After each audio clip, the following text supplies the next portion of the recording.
exactly how this map works, what the callouts are, what the objective is. It's going to be flag. And let's see who gets his power weapon straight off the bat, Dave. Yep, generally you're going to see 2 or 3 go towards green, 1 person on each team probably going towards their own sniper, and then, interestingly enough, it looks like Incognito does not allocate anyone else going towards Overshield, but still has time to push all the way over, but luckily getting 1 shot of damage on Neptune, so he's not going to get that Overshield actually regenerating on his player. So Neptune yesterday, you could really tell he was starting to heat it up and feel it, and maybe this rolls forward into Saturday, the competition as a whole. OS on your back, you're going to be happy. Sniper rifle as well. Looks like, nope, not both snipers will be in the hands of them on the, excuse me, it was. Neptune had that one Renegade on the opposing side. Sion with rockets and the OS. They have everything, but those players instantly go down. Looking towards the long haul, the call's there, the support comes through over the shoulder. Flux hits the deck.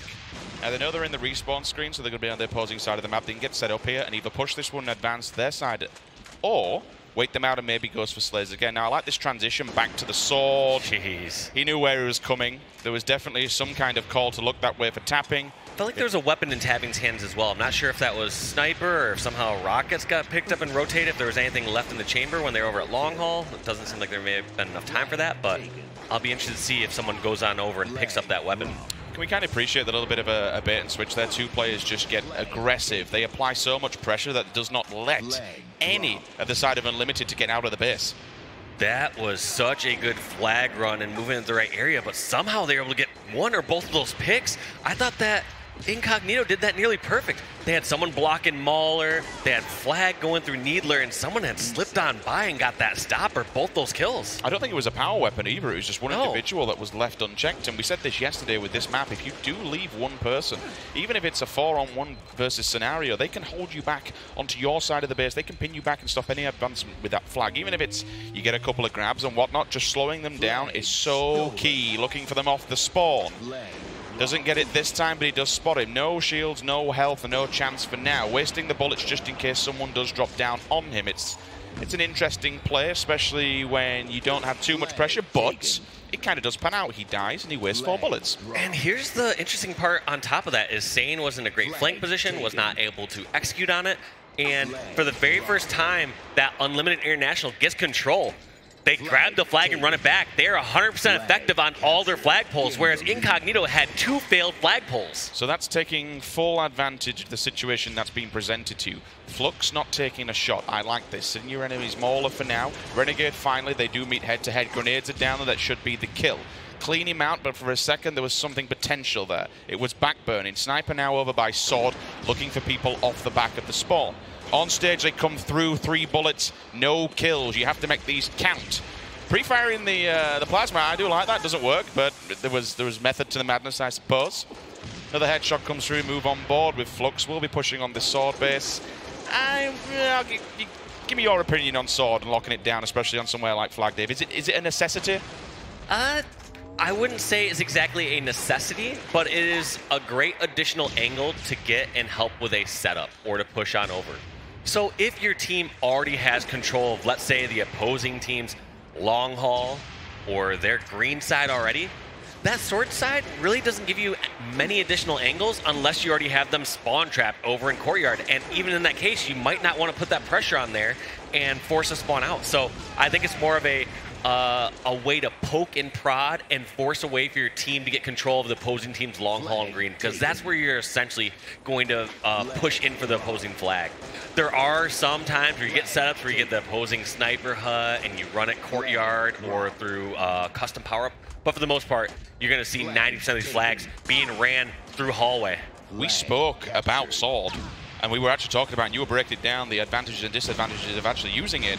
They had 1 player there the entire time that was mopping up the kills, or at least applying pressure to the rest of the team of Incognito as they came off of the spawn. Even the ones down snipe, they had no chance. Every time we go on board with Incognito players, they are doing things like this. They are getting the kills. They are being flashy, but they are down 2-0, dear. They're not getting these flags in the base. Here's one of the problems right now. Incognito does have this flag, but they're so spread apart that they're going to force potential spawns over towards Mauler and Needler. You saw 1 player over towards Sword side of Unlimited's base. You saw another player over on top turret, and they're all kind of strewn across where they don't know exactly where the spawns are going to happen. they're fighting more individual battles instead of all being on the same side. See, you see fights individually going over towards Sword Side. You saw individual fights kind of going over toward Needler Pit. And because of that, all these players are dropping one by one. Flag gets all the way through, but it's not nearly as clean as some of the runs we've seen from Unlimited side. I don't think they should have allowed this flag to get this far across the map. That was a desperation pull that did. It wasn't a desperation pull. They had control. It was just a situation where they were spread too thin on that side. Basically, as soon as you start to pull the flag here on pit flag, you want to commit towards one side or the other. Generally, you want to control long haul / green side and run it in that direction. However, there are certain circumstances, like I said before, where you could hold Sniper Hut or run it through runway or towards custom side. But in general, you're going to see majority of these flag runs being done through this side. It's just quicker and safer routes. Well, that was an interesting one, just a bit of a nuisance and maybe an annoyance to draw the attention of the players that may have been on the opposing side of the map. Just pull it out and leave it there for now. This will force them to regroup themselves and move back. There are two people over here, so they can work in tandem to keep mopping up the players. There's the double, the triple. They know where he is. They found him. They take him down. They could potentially get a run on here. Because as you know, when you have multiple bodies and multiple enemies on your side, they can lock you down straight off the spawn. You were going back to the respawn screen. No scope. Flux again. He's gone. And now they can look towards the stage. They've got to mop these boys up and advance forward because they are still pinned back in their own side of the map. Yeah, and that's quite odd. You see so many different kills, like you talked about Renegade potentially looking for a triple kill, but it feels like they're still in the defensive in some odd way. Well, they've got the rockets. That's another triple, but at this time it will fall on the hands of tapping buttons. Rockets there. The YOLO goes down. It does the damage, but I don't think he got the kill. He did survive, if my eyes are not mistaken. So there'll be no advancement here. They will battle on the OS. Neptune once again picks it up. His timing's much more better. We only have one rocket. Make it count. Find a body, then back up. Does get the kill. Pistola's down. Two of them advance through green. That make that three actually on the opposing side. So they have all three members here. One of them left to mop up the job. And we could see the same scenario here. They're getting in there, but they're all grouped up on this side. They really do like to commit to Mauler. Yeah, and once again, as soon as Incognito are pulling or running that flag, Unlimited somehow has a strong presence over towards their Mauler / Needler side of the map. And that's going to put the flag dead in the water anytime you run there. You have to get those kills first before you run that flag. Calm it down for a second and just kind of see where people stand. Still plenty of time to play with. Still plenty of time to do what's necessary to get this drawn up. Over to training. Easy one-shot, job done. On to Mose now. He'll get called out. Ola should finish that one off. Looking straight down the long haul. Respectful's in there. Does come back for the challenge. A grenade off the backboard would seal the fate on that one. Mose is still alive. Absolutely no way how. There's the double. The triple was possible. Someone does clean him up. So Tappins once again, last man standing here. Now things looking a little bit more structured on the side of Unlimited. But they are down in the objective. And that's what matters most. Looks like Custom might be coming up soon. Or it looks like Renegade's just setting up for this flank to try acquire the sniper on the limited side. And that's what it's going to be. They're going to go for a sniper play here over towards the opposing turret. So we're going to see what Renegade can do up here. And that's double kill. This is a perfect opportunity to push in towards the flag. And a similar scenario is all of Incognito needs to rotate over towards Needler Pit and long haul side, or they need to run that flag towards the runway. And it looks like they opt to rotate over and try to secure green and hallway side of the map. Staying alive just in the corner for now on the back of the cuts. The grenade finds him. Could be a potential double there. Good response there to get that kill on the individual player moving in across. If he wouldn't have done, that would have been problematic. Little important kills like that can be so timely. You just expect they know where he is. Flux again. Every time his body's just hitting the floor. That's the second one as well, moving in aggressively. Using the sniper as a close combat weapon. Well, at least he's got it though, picking it up on the way. Why not? It'll give you a bit more survivability to try and get that flag across. This time doesn't work. They have rockets here over on green box. You need to be careful. Pick your poison. Do you want to go for the flag, or do you want to put this power weapon to good use? And I think good use is getting that kill and then moving that flag over, but feels like every single time Incognito moving this flag across, they're not nearly as coordinated as I would expect for a team that either has a kill advantage and numbers advantage. It feels like they would generally be able to say, all right, we're going to properly escort this flag and not get into any precarious one-on-ones, or if someone is stopping our flag carrier, they would punish that player. It doesn't feel like Incognito is doing that as consistently as I would expect. moving into their own flag here and getting slayed inside. That's never a good thing to witness. However, up on Sniper, you can have a good overwatch of what's going on here and see their players that are just applying Great so escort many this bodies. time. Yeah, great escort. Nice. That player shot, had hit some amazing shots, and the flag is far enough along in hallway. Generally, we've seen the Incognito flag being stopped way further into the Needler pit. So they did that escort perfectly, and you see them reaping the benefits of that with their second flag to tie this game up. And the one thing that was most important about that, Dave, the player that was on their side of the map didn't actually go for the flag. He sat down, he sat on the back around the mauler area and waited. If anyone wanted to try and go and get a quick touch on that or make sure that they actually are held back, Respectful loses his head, unfortunately. But they had one player come off the respawn to collect the flag and drag it back while he sat on their side of the base, just being a nuisance. He didn't really get any kills or anything, but his presence was vital if one of those situations and scenarios occurred. It was vital in a couple different scenarios. One is if Unlimited International had the firepower to push on through pit and contest Needler pit, they would now have two different angles, one coming from hallway and one coming from the actual Needler, to pin those players down, get those kills. Secondly, it's helping block spawns. In a situation where Ola could have potentially ran down hallway and tried to desperately grab that flag, someone could have continued to spawn down there, and as soon as Unlimited has one or two players now on their hallway that are full shield, that's not a guaranteed flag anymore. Looking towards the courtyard, we have several players. A few of them will be losing their brains, splattered across the wall, up on the side of Snipe. Looking towards the backboards and hoping someone shows their face. He's not too sure where this one player is. He has seen somebody, the information was there. However, looking across the scoreboard, I saw many a red X, so you'd expect them all to be coming out of the death screen. Looking towards Saw, because that's where they will be making advancement to get onto their side of the map. Time and time again, it feels like we're watching a PC player here with his snipers. Everybody's just getting bodied and battered with the no-scopes. That was an interesting route there from Ola, actually running all the way through Mauler. And taking a few extra seconds. I think maybe Ola and the Incognito roster were adjusting a bit because they realized anytime they're taking the flag a little too quick, whether that's through Plat or whether that's going directly through Needler Pit, those players that were on the flag were just getting drilled by DMR shots all the way across the map from different angles. So Ola just took that extra second or two to go through the Mauler and ensure that he was keeping his shield. Feels like Incognito have warmed up a little bit. Looking down runway, no one there for now. Two of them that can advance through Sword should they feel the need, but they're both holding back and for good reason. There's players that are going to be moving through green and they're very aware of that. They don't want to give up this lead. Not too much time left to play with. You don't want to go too offensive because if you do, they will kill you inside your 50-yard line and then they've got an easy route with the flag. He knows where Sniper is. Hits him. Good kill. That's important. That's even better. That's the second, third player. Where is he? He's on the stage. He actually might be done here, even holding him back. This has bought time. His teammates are coming off the respawn, and once again, this will be no go for a run on the flag. One tendency that I'm noticing here from Renegade on the Incognito roster is he continually sits back and is this anchor that is almost ensuring that Unlimited does not just slip by and get some random flagpole or get any sort of control over on the Incognito base. So you see Renegade back there this entire time. They have to work so hard to get this kill. Even when they do get close and close that gap on the Sniper, he can hit a no-scope. He's just playing, I don't want to say permanent defense, but he's this last line of defense, just ensuring that they do not get overtaken. Just nipping on board with Satan's POV, and he's just bagging the OS guy. Fair play, I don't know how he went down, but clearly didn't put it to good use as it was still on his body at the time, looking towards the Snipe side.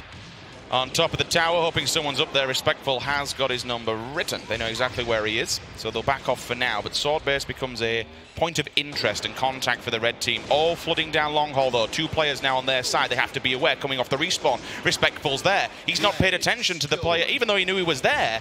He actually didn't bother going for him. And then on top of that, too, with Respectful dropping down into the court, blocking spawns, and look at now where these players are spawning from the Incognito roster. Over near Mauler and over on the flag. The exact spots you do not want them to spawn. Flag reset. It's down runway. Jeez. See you, mate. That's a headache and a half, even though it was half shield. Still hits him in the face regardless. Sometimes you just wonder with how accurate they are with no scoping. It's like, why do they even bother to zoom in? Jesus. Just like I said, what? Why do they even bother to zoom in? Why do you zoom in for that third shot there? He could have just got the triple kill on Greenhall. How do they do it?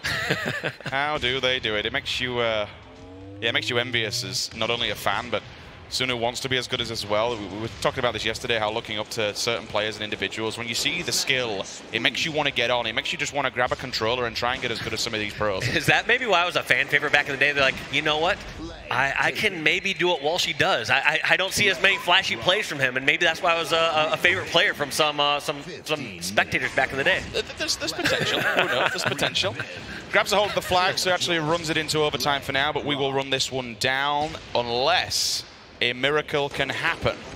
Neptune's there and he's damaged. Grenades will follow up. Cyan's actually, for some reason, not reading the information that should have been fed for him. The assistance is there, so they do have players.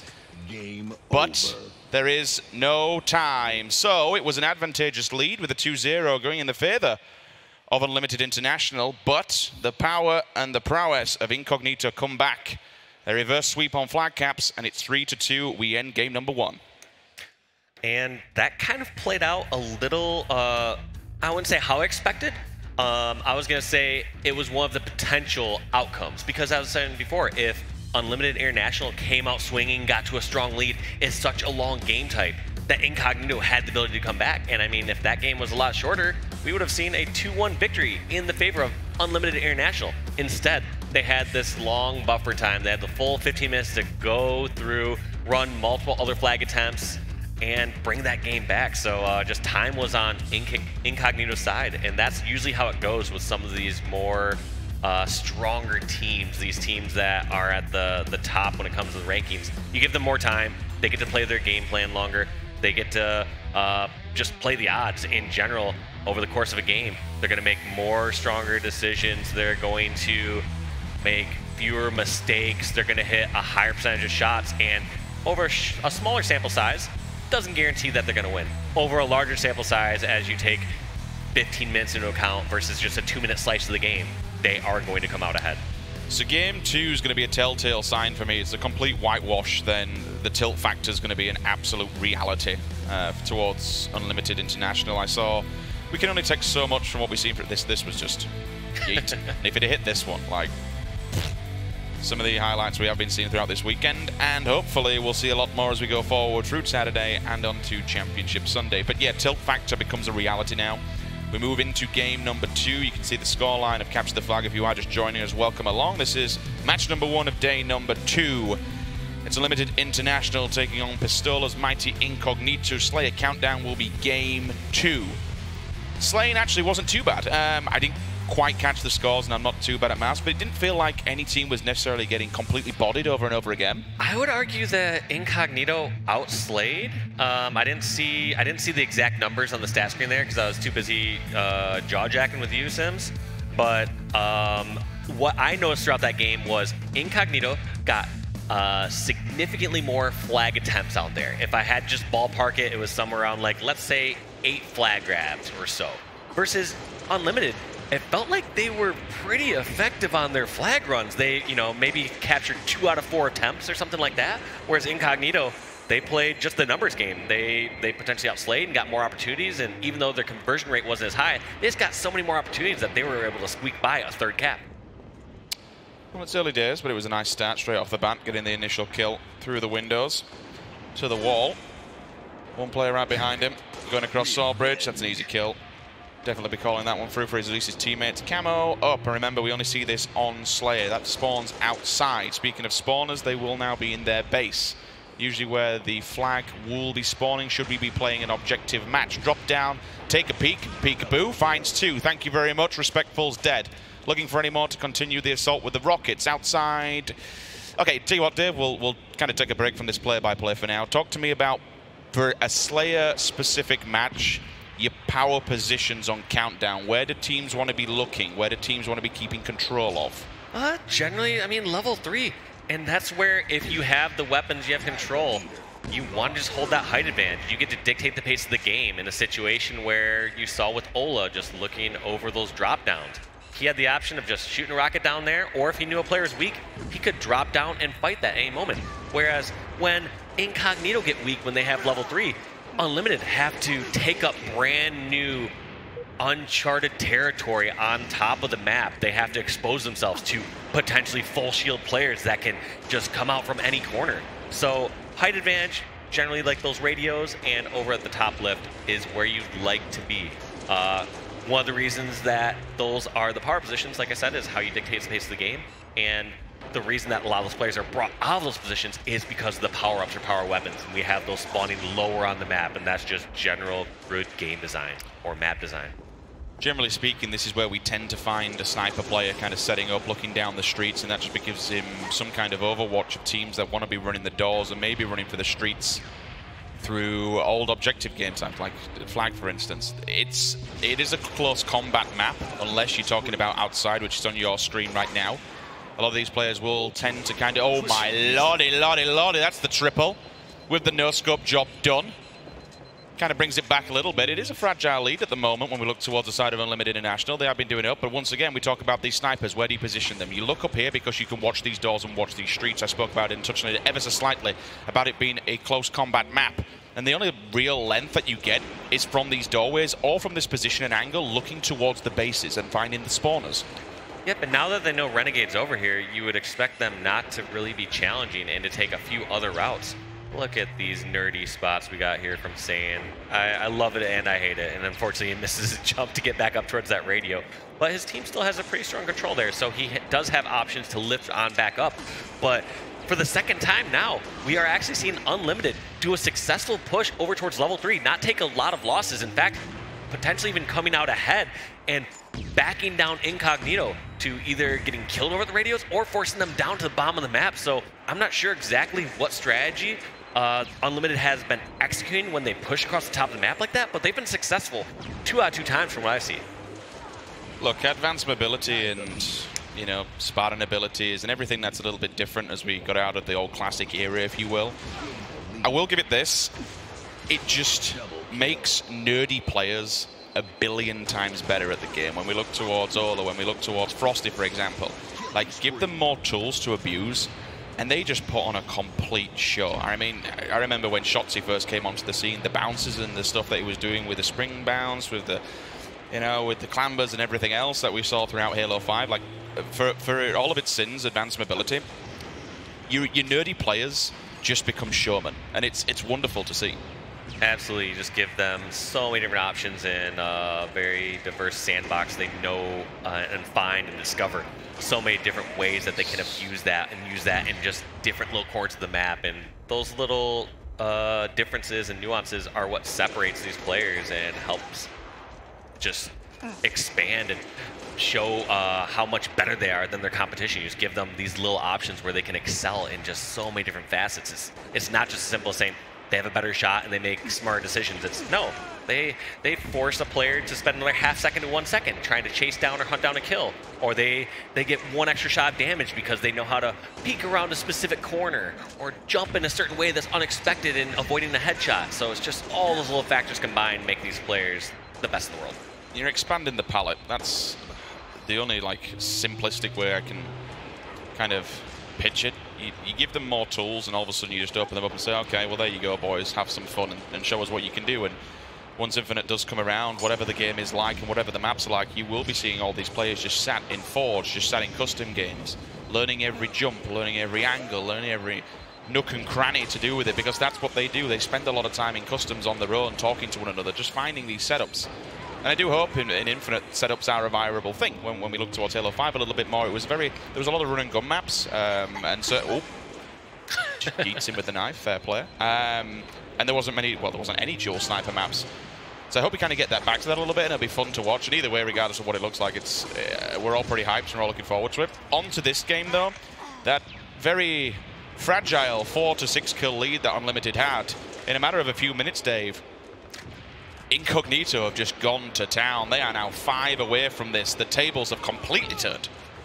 And this isn't exclusive to just this game. We saw a very similar series yesterday when Sentinels were playing. They were up by, or only up by 4 kills, and then they closed it out with a stake and won the game by 22 kills. So this is a very similar scenario where you saw Incognito down by, like you said, I believe it was 6 or 7 kills at one point around the 20-ish mark. And for them to be able to close this out in such a dominating fashion in a near 20-point swing to close it out with a 13-kill lead, it just speaks volumes to once this team gets control and once they get comfortable. Tapping buttons with 4 kills. That's a scoreline that we never used to see, to be fair, not used to. No, he's usually one of the top, you know, kill leaders on his rosters when he's been on. That's why he was really discovered by EG and Roy and Lunchbox back in the day. God, I'm forgetting he was on that roster. Yep. That's Wow. that was his major break. Yeah, he was scouted out, wasn't he? I mean, we have the, and this is kind of what I've said with the LATAM area. For those that don't know, it's a very, very popular Halo area. There's a lot of really nasty little players in there. We saw LATAM getting top 8 at one of the events. I think it was one of the DreamHacks indeed. For me, when we move into the realms of PC, we're already starting there now. We move towards Infinite. LATAM's always going to be there for Halo. It's always going to be there, and we're always going to have individuals that we need to breed out. We need to find. We need to find these individual fraggers that can play at a North American level. But my dream for Infinite is to just find some absolutely disgusting, unknown CIS mouse and keyboard players that just turn up and say, well, you know what? Balls to North America. CIS is here to play, and then all of a sudden someone like, my dream is Na'Vi Virtus Pro, someone like that picks it up, and they just start completely dumping on everybody. That's the dream for me. That's the dream right there. Yeah, I would love to see these top PC teams and players enter the game, because I think it's going to be this interesting battle of play styles. You know, one, you know, undeniably saying mouse and keyboard is a more precise tool to use versus literally decades of Halo knowledge that some of these players can come in and just understand the movement and the actual strategy of how to play the game, because that's something that you just can't absorb instantly. And that's what I think the most difficult part of playing mouse and keyboard on Reach at the moment is that you've got all these tenured players, regardless of AA and whatever magnetism you want to put aside, just throw that argument in the bin for now. You have literally years, you have literally national champions that are playing this game. People just, I mean, you like to call it Christmas noobs. At the moment, honestly, mouse and keyboard felt like mouse and keyboard noobs at the time, and I'm one who wanted to learn that, but I was getting completely dumpstered.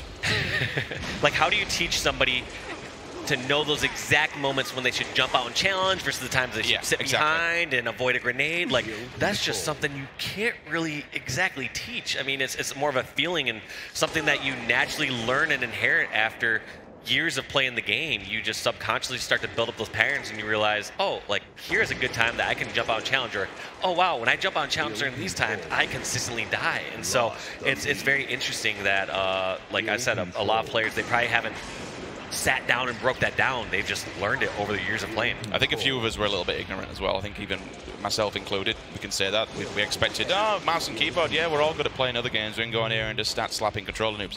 No, that wasn't the case. It wasn't the right game. It wasn't the right time. It wasn't the right platform. There's quite a lot of things. Don't get me wrong. I still want to back up. Seeing Halo on PC is incredible. It's the way forward. Whether or not, and I don't speak for anybody here, and I say way forward, you should be able to play whatever you want. If you want to play a controller, you should be. If you want to play mouse and keyboard, you should be. It's your choice, and you should be given that choice regardless. How it all pans out and how it all works out is a completely different thing altogether. Either way, it's nothing but a good thing, and we're in for a good time. We'll jump back to this game. We'll kind of focus on this now, because we've got a little bit of a tangent there and just talking about various other things. It's an exciting weekend. You've seen the announcements that's going on with Esports Engine and various other bits and bats. What's going to happen in the future? We're in for a good run. Right now, speaking of good runs, it's going to be that for Incognito. They are undefeated in their groups and their pools, and they're 2-0 up. For Unlimited International, they need to win this to take it to a Game 4 or stand any chance in the series. That's got to be incredibly frustrating right there for Unlimited International, as they finally made a good push on through to red base. They killed 1 or 2 players, and 2 players essentially get taken out instantly without dealing any more damage due to that great grenade launcher play. Those are frustrating. Like, in most cases when you have an engagement in Halo, excluding power weapons or excluding assassination, there's an exchange of damage. It's very rare that 2 people get in a 1v1 DMR fight and someone walks away unharmed. But those are the bigger swingy moments that individual players can make, like I said, with a back smack or with a snipe or with a great use of that power weapon, where they can just instantly remove a player from the game and not have any damage taken from their team's side. And those are the massive swings that you really look for.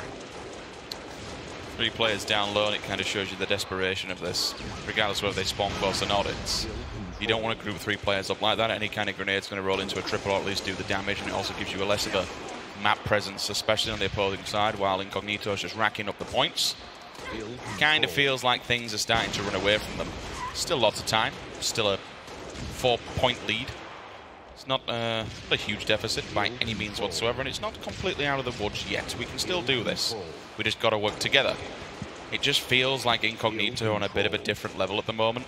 And again, we could talk about the years of knowledge across that roster. I mean, hell, Ola with 20 event wins. The legacy speaks for itself, right? I mean, you could almost even argue with the amount of tournaments that Ola has played in. He may have played in more North American tournaments than all the other 4 players on Unlimited International combined. And I would kind of put the North American tournaments in a different field versus a lot of other international events, just based on the level of competition that we've had out here consistently for so many years. How old was he when Reach released? Human years or Wizard years? We'll do human for now. He was 17. So what would that be in Wizard years? Oh, I think it's, what is it, times 1.25 plus. Yeah, I forgot what the Wizard math was to equate to Wizard years. I think old is the terminology we're looking for. Average Reach placement, 2.7. Like, that is ridiculous. He's had 4 LAN wins, 8 events in total, 20 majors. His HCS average is 3. And by the way, thank you so much for Moses providing all these stats. It's pretty good. Seeing something like this and seeing just a decade of history amongst him, and even you, I mean, Crash, you were still playing against him and with him back in the day, weren't you? Like, I wish I was playing with him. No, I was playing against him. Sorry, you're playing against him, my bad. Yeah. It would have been nice to have a little Ola running around on my team doing naughty things, doing damage to our team. That would have been really awesome to have. But no, I only got to experience the pain. He was on the battle final boss. Oh, too far. Sorry. Yeah, that's sacrilege, isn't it? Get Ogre 2 in my DMs. Just BM him now. He's in a different game now. He can bugger off. All right, 64-39. Incognito up 2 in the series. If you are just joining us, welcome along. This is Saturday, the Road to Championship Sunday. We've added an extra series today, if you are wondering, because of the slight delays yesterday, but all being well, things are looking good. Triple kill potential here on the side of Pistola. Up in the hill, grenades will go down. Off of the back burners in the grenades, and in trouble. And the pounding just keeps going on. Off of the back of the respawn, there's no real way you can go, and that was one of the scenarios where we talked about watching the respawns and making sure someone had them covered. I also want to highlight right there what Pistola did. He was in the hill, he saw someone spawned over towards Blue Closet, and with no hesitation just started flying towards the closet in case anyone else spawned there or in case his teammate lost the fight. Ended up working out fine where his teammate cleaned up the kill and no one else spawned there, but Pistola was there for worst case scenario. Pistola wanted to ensure that his team got control of Blue Base when it moved over here, because this is where you get the larger chunks of time. Nades, sniper, all the weapons, all the goodies in the back. How you put them to good use, though, and it's how much pressure and line of sight you deny, of a better word. We talked about Sniper and how pivotal it can be on this map to direct which way the game goes. When you land in no scope, so you're disallowing people actually attacking you from that angle, the second person is then committed and taken out of the picture. He has to come and chase you down. He has to remove you. Just being a point of interest and a nuisance on this map with the Sniper, it speaks volumes. The rest of the team can play off the back of that. You can just play for time. Staying alive would have been important there for Tappin to sit outside and keep an eye on the window, because then they are forced to lose a deterrent on a different angle. Unfortunately, they can't really just make any head and a tail of this one. It's difficult, and I think it just goes down to the individual players. They are too strong. Yeah, individual players too strong, but then also it feels like both these teams have been doing an incredible job of breaking setups, which is one of the more difficult parts to excel at in Halo. Most teams are really good at holding strong setups and milking out those scenarios where they have a significant advantage. But both these teams here on Blue Base have gotten broken up 2-ish times. About, like, you know, each team lost a full setup at least one time, and you could almost argue that Incognito has lost a full setup twice on blue side. It's on the side. Blue screen of death, rather unfortunate. Mose versus Neptune. Neptune comes out on top, but there's an easy cleanup. No shields, no health, no life left. At the moment, it's just kind of play ring around the roses with him, right? Run the clock down. It's still within reach. Haha, pun.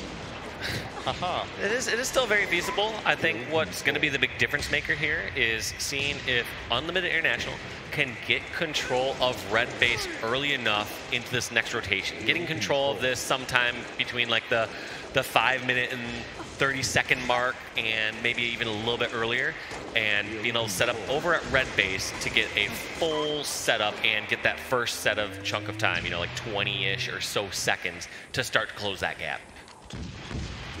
It feels like they're just getting out-rotated. I mean, we could see that from the very first hill rotation where Unlimited International got shut down as they tried to just move over towards red base at the very last second and got punished by that grenade launcher. It just feels like they're always one step behind when it comes into the next base rotation. You mentioned getting out-rotated. Does that kind of come down to also getting out-slayed at the same time and just been denied those rotates? Yeah, I mean, generally control and slays go hand in hand. So yes, you could argue being outslayed there, but there are plenty of times too where you're seeing them try to make these pushes on over towards the side base a little bit later rather than earlier. And here's the time where we are seeing Unlimited actually get some of these kills, hold over towards red base, and getting some time in the hill.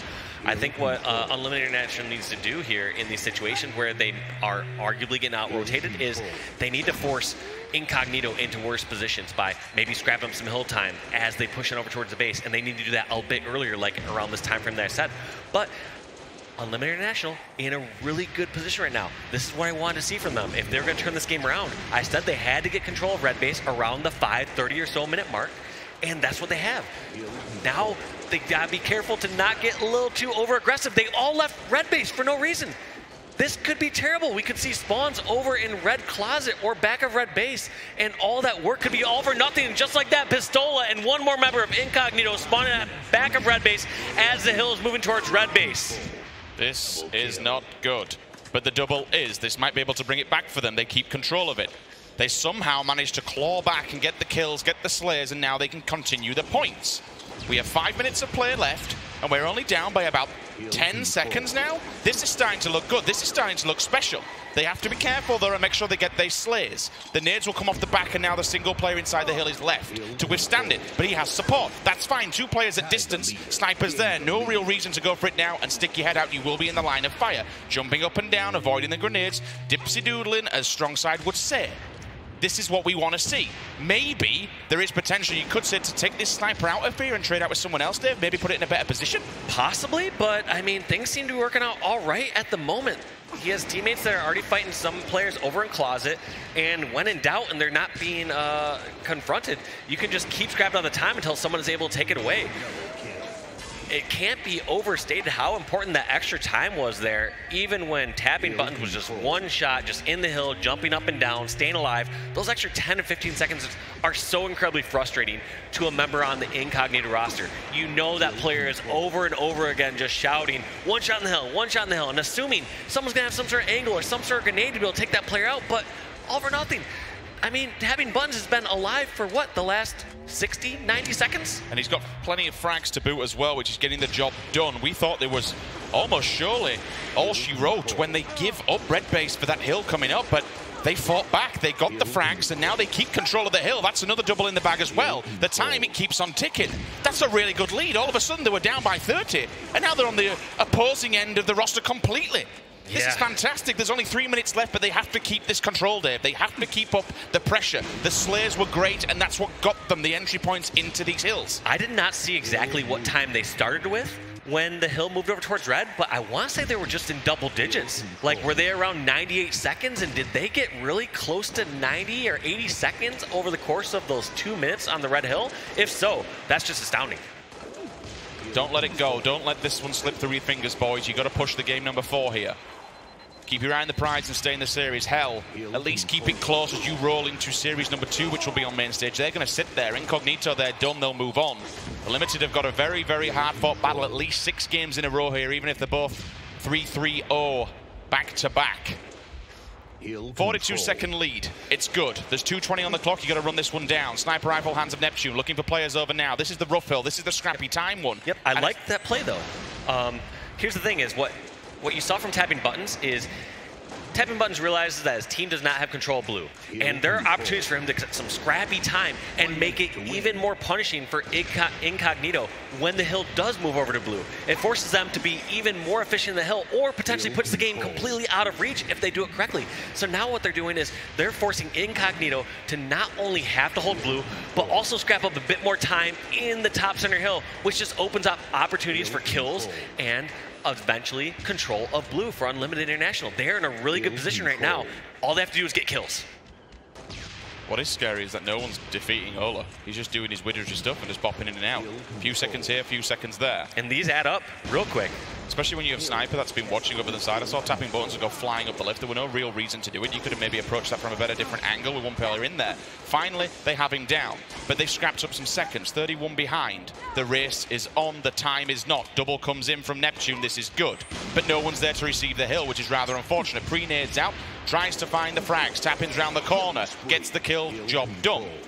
But the hill is moving in 3 seconds. You have to be ready for it. They are. They're set up. Rock and roll time zone. 1 minute remaining. They've got to keep it, Div. Yep. And you see Incognito, especially Ola, pushing on over towards the closet, but looks like Ola was taken out. So that makes me think that there's somebody over towards blue closet side or somewhere on blue half.